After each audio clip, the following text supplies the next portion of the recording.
लिंग बड़ी बड़ी चलुची गड़ी चलती मूलर केते थिला जानछन केते फुट केते मु 30 वर्ष तले आसला बेलू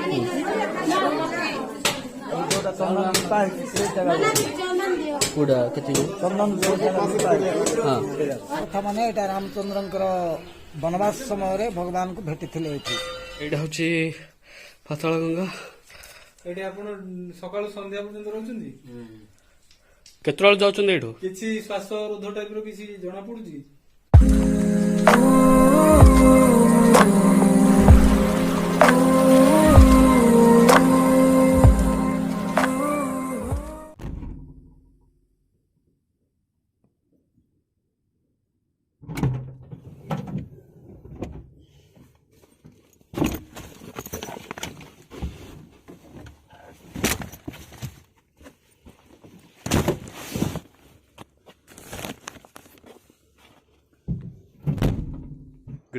good morning from Dasmantpur Koraput Dasmantpur ठारे अच्छु राति हल्ट एठी थिला गोटे फायर स्टेशन रे आमे गोटे रिलेटिव भाई अच्छा पाखे आम थिलु बर्तमान आम बाहरचु गुप्तेश्वर मंदिर आड़ को so stay tuned with us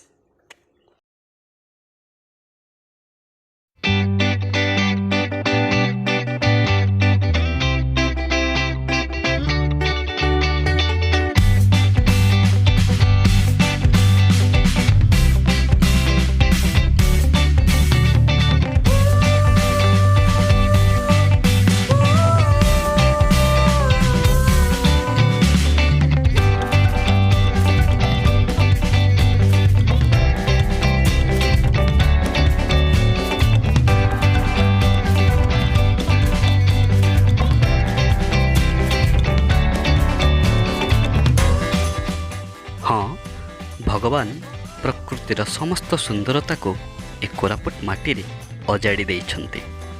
एहा उपरे आजिर मोर छोटिया कविता प्राकृतिक सौंदर्य गंता घर भरा कोरापुट नामे से अप्सरा श्यामल अरण्ये घन बनानिए आकाश को छुई मनमोहिनी सुनील आकाशे सूरजर रंग नीरव मन को करुछि भंग पक्षीरा बरल कन्न को जे शुभे प्रकृतिर सुषमा विमंडित गर्भे संकीर्ण ए पथ बताए मो बाट पर्वते शुभुछि जीवजंतु कुहाट आजिर गंतव्यस्थल प्रभु गुप्तेश्वर आजिर गंतव्यस्थल प्रभु गुप्तेश्वर देखिले जानिबो एहा केते मनोहर एहा केते मनोहर चलंतु जानिबा गुप्तेश्वर मंदिर इतिहास उपरे हाँ ता पूर्वर जो माने सब्सक्राइब करि नाहंती दयाकरी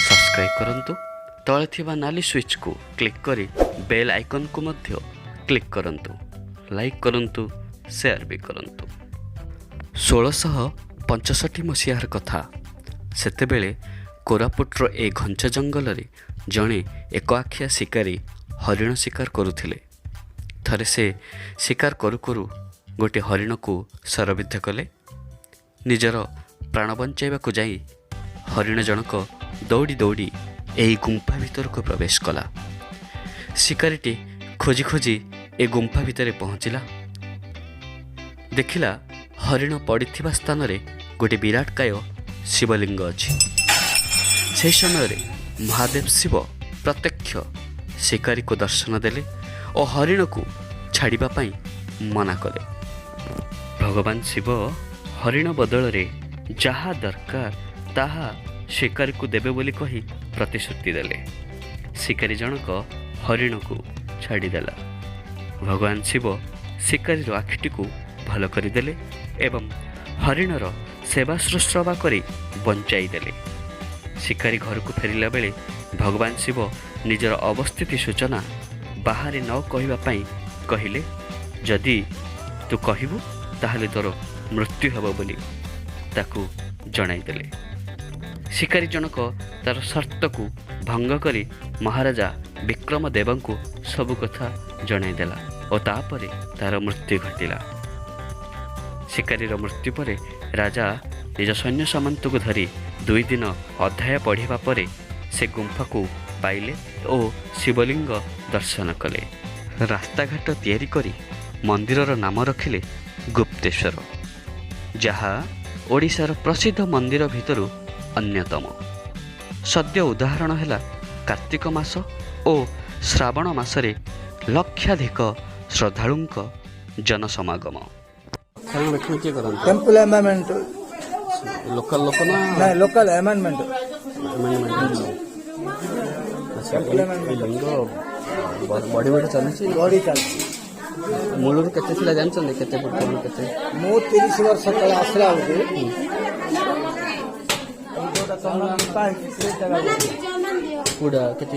ଚନ୍ଦନ ଯୋଉ ଜାଗା ଲିପା ହେଇଛି ହଁ, ଚନ୍ଦନ ଯୋଉ ପର୍ଯ୍ୟନ୍ତ ଲିପା ହେଇଛି ଏତିକି ପର୍ଯ୍ୟନ୍ତ ଥିଲା, ଏବେ ଏତିକି ବଢି ବଢି ଗଲାଣି। କୋଉଟା? ଆଚ୍ଛା, ଜୟପୁର ରାଜା ବିକ୍ରମଦେବ ମହାପ୍ରଭୁଙ୍କ ଆଶୀର୍ବାଦ ମାଗିକିରି ଦ୍ୱାର ଦେଇଛନ୍ତି। ସେପଟେ ଲୋକ ଗୁମ୍ଫାରେ ଆସୁଛନ୍ତି। ଆଚ୍ଛା ଆଚ୍ଛା। ମହାପ୍ରଭୁ କେମିତି ଲୋକ ଯିବେ ଦର୍ଶନ କରି ଆସିବେ ବୋଲି ବଜ୍ର ପଡ଼ିକି ଦ୍ୱାର ହେଇଛି। ଦେଖୁନ କେମିତି ଅଙ୍ଗମ ଖାଇଛି। ଆଚ୍ଛା। ଏଇଟା ବଜ୍ର ଦ୍ୱାର। ମନ୍ଦିରରୁ ଓହ୍ଲାଇ ନଦୀ ଆଡ଼କୁ ଆସିବାର ବାମପଟ ରାସ୍ତାରେ ଗଲେ ପାତାଳଗଙ୍ଗା ଗୁମ୍ଫା ଓ ପାରାବେଡ଼ା ଗୁମ୍ଫା ପଡ଼ିବ। ଏମିତି ଅନେକ ଗୁମ୍ଫା ଅଛି, କିନ୍ତୁ ତା ଭିତରକୁ ଯିବା ଭାରି ବିପଦପୂର୍ଣ୍ଣ ଅଟେ। ଜର୍ଣ୍ଣିର ପୂର୍ବ 2 ଦିନ ଗୁଡ଼ାକ ପ୍ରବଳ ଭଲିବଲ୍ ଖେଳି ଦେଇଥିଲି, ତେଣୁ ସେଦିନ ଯାତ୍ରାରେ ଚାଲିବା ମୋ ପକ୍ଷେ ଭାରି କଷ୍ଟକର ଥିଲା। ଶାରୀରିକ ଯନ୍ତ୍ରଣା କହିଲେ ନ ସରେ। ଦନାବଲ ନନ୍ଦଲେ ଶିବଙ୍କର ବର୍ଦେବ କାରିଗର କ୍ଷତ୍ରିୟ ସବୁ ଶାନ୍ତ କର କାର୍ଯ୍ୟ କର ମନ କପୂର୍ଣ୍ଣ କର ପାର୍ବତୀ ମାତା ଚିତା ମାତା।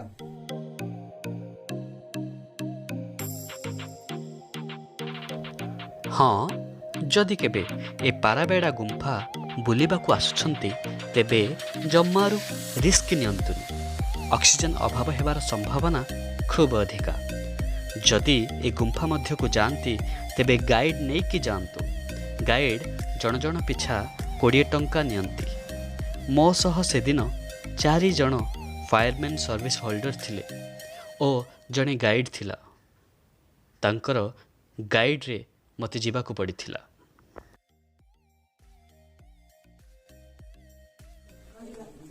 କ'ଣ? କାଲିକା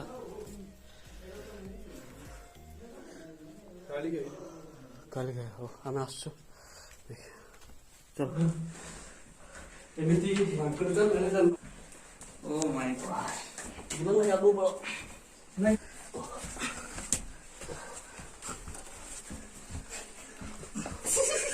ଶୋଇଯିବା ପଡ଼ିବ ଭାଇ। ଚଲ ଚଲ ଆଙ୍କ ଆଡେ କ୍ୟାମେରା ରଖିଥା। ଭେରି ଗୁଡ୍ ଭାଇ, ଗୁଡ୍ ଗୁଡ୍। ଆସ ଆସ ଗୋଟେ ଗୋଟେ।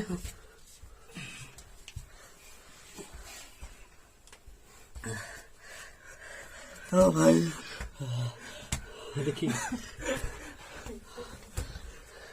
ମୁଣ୍ଡ ବାଜି ମାଧବ ଚିକଟା ମାଟି ନାକି ଗୋଡ଼ ଖସି ଖସି ଯାଉଛି। ଗୋଟେ ପାଣି ଆସୁଛି ପୁରା ଝର ପଡିଥାଉଛି ସବୁବେଳେ। ତମେ ଏଇଠୁ ଆଗକୁ ଯାଇପାରିବନି। ଦେଖ ପୁରା ନା ଯାଇପାରିବ। ଏଇଟା ତ ଲାଷ୍ଟ ହେଇଥିବ। ଘରେ ଏମିତି ଏମିତି ବୁଲ, କ୍ୟାମେରା ବୁଲ।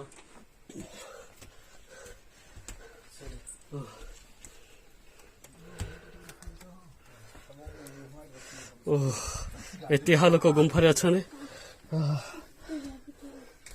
ଆସ, ଆଉ କିଏ ରହିଲା? ଆସିଷ୍ଟାଣ୍ଟ। ହଁ ଭାଇ, କ୍ୟାମେରା ଲାଇଟ୍ଟା ଏଇଠି ପକଉଛି। ବହୁତ ସ୍ଲିପେରୀ, ଗୋଡ଼ ଖସୁଛି ଭାଇ। ତୁ କେମିତି ଯାଉଛୁ ରେ? ଏଇଟା ହିଁ ଧରିଲ। ନା ନା ନା ନା, ରହିଛ ହେଇଛ।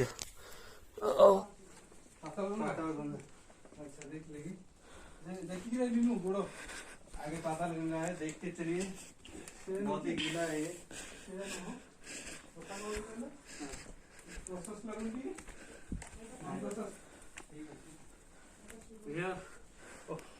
जीवन चलो असिस्टेंट पछरे ଉଡ଼ तमे ताकू देखिबो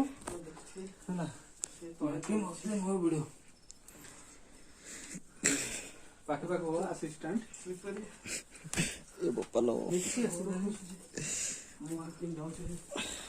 मीनू तोर तू देखी भी चल मीनू चल चल रोबा गोड़ खुसुची धर चल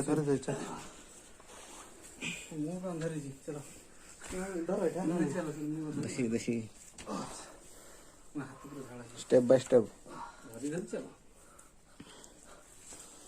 आई देखी चल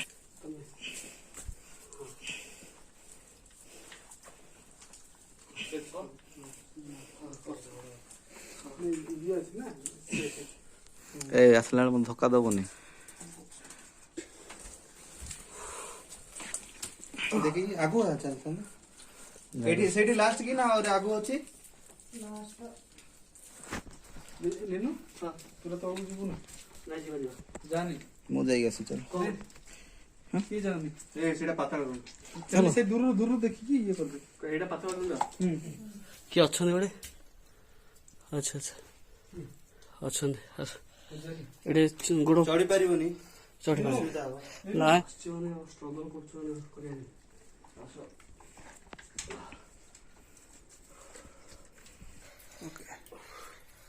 ଏଇଠି ଆମେ ପହଞ୍ଚିଲେ ବର୍ତ୍ତମାନ ପାତାଳ ଗଙ୍ଗା ଠାରେ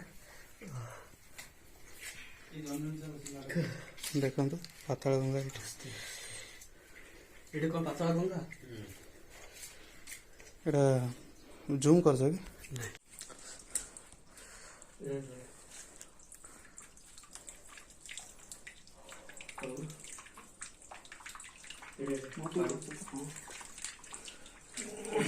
ମାନେ ଆମର ଜୀବନ ଭାଇ ଟିକେ ବହୁତ କଷ୍ଟ ମୁଁ ଜାଣିଛି ଭାଇ ବିବେକ ଭାଇ ହାଏ ଟିକେ ହାଏ କହିଦିଅ ତାଙ୍କର କିଛି ଅସୁବିଧା ନାହିଁ ହଁ ସେ ଯେହେତୁ ଆମର ରାବଣ ଭାଇ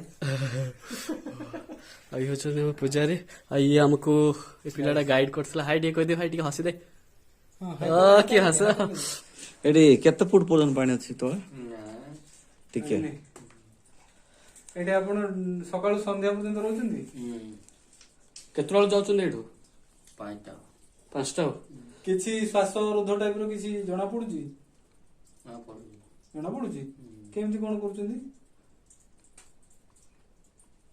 ଜଣା ପଡୁଛି ବୋଲେ କେତେ ସ୍ୱପ୍ନ ଶରୀର ସବୁରେ ଦେଖା ହବ ସେ ମହାପୁର ମାନେ ସବୁ ଜଣା ଆଚ୍ଛା ହଁ ମାନେ ସେ ମହାପୁର ମାନେ ଭଗବାନ ସବୁ ବଞ୍ଚଉଛନ୍ତି ହେଲା ତେଲ ପକଉଛି ସବୁ ପଇସା ସରିଯାଉଛି ସବୁ ପଇସା ସାରି ଦଉଛୁ କେମିତି ଆଉ ତୁ ଖାଉଛୁ କେମିତି ଖାଉନ ତୁ ଖାଉନ ପଢାପଢି କରୁନୁ କିରେ ପିଲା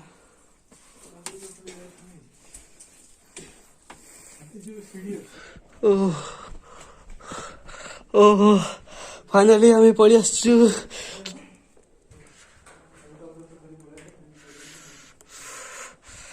କଣ କହିବୁ ପୁରା ପାତାଳ ଗଙ୍ଗାକୁ ଯାଇଥିଲୁ ପୁରା ଭିତରେ ଯାଇଥିଲୁ ମାନେ ଆପଣ ଆସିବେ ଦେଖିବେ ସେ ଭିତରଟା ତାପରେ ଅନୁଭବ କରିପାରିବେନି ପ୍ରକୃତ ଜିନିଷ କଣ ନିଜର ଅନୁଭୂତିଟା କଣ କୁହ ନିଜର ଅନୁଭୂତି ମୁଁ ଏତିକି କହିବି ମୁଁ ଆସି ବହୁତ ଖୁସି ହେଇଗଲି ଖୁସି ନାଇଁ ମାନେ ଆଡଭେଞ୍ଚର ଥିଲା ନା ନାଇଁ ନା ବହୁତ ବଡ ଆଡଭେଞ୍ଚର ରିସ୍କି ଥିଲା ନା ନାଇଁ ବହୁତ ବଡ ରିସ୍କ ଓଏ ଭାଇ କୁହ ରିସ୍କ ଥିଲା ନା ନାଇଁ ବହୁତ ଏହା ଥିଲା ଆଜିକାର ବ୍ଲଗ ନିହାତି ଭାବରେ କହିବା ଆପଣମାନଙ୍କୁ କେମିତି ଲାଗିଲା ମୋର ଏଭ୍ରି ବ୍ଲଗରେ ଦେଖିଥିବେ ନିହାତି ଭାବରେ କିଛି ନା କିଛି ଆଡଭେଞ୍ଚର ଥିବ ରିସ୍କି ବି ଥିବ ମୋ ସହିତ ଯୋଉ ଭାଇମାନେ ଆସିଛନ୍ତି ସେମାନଙ୍କୁ ମୁଁ ଅଶେଷ ଅଶେଷ ଧନ୍ୟବାଦ ଦେଉଛି ଆଉ